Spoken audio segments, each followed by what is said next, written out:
There was discussion about this number and that number. Hugh Blackwell said, wait a minute, while we're talking about numbers, remember that the main point here is to come up with a system that is best for educating our students. So he basically was asking his colleagues to remember it's not just about the numbers. How important is it to keep that in mind?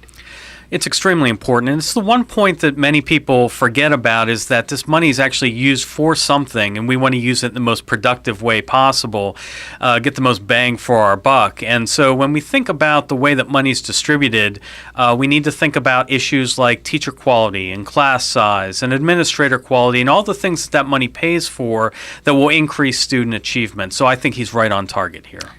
And I get the sense, both from what he said and what from others have said, is that there is no magic number that if you spend X amount, everyone's going to be fine.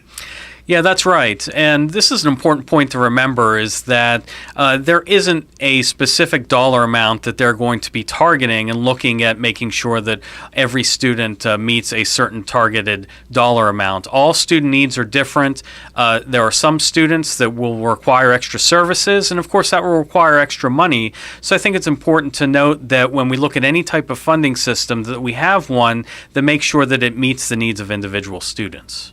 One of the ideas that cropped up that Representative Blackwell responded to, we heard earlier in his comments, was this notion of having some type of funding formula that has increased flexibility at the local level and also adaptability, so that you can change the formula on the fly when there are new developments and you don't just stick with this rigid formula that's hard to adapt. How important are those two factors, flexibility and adaptability?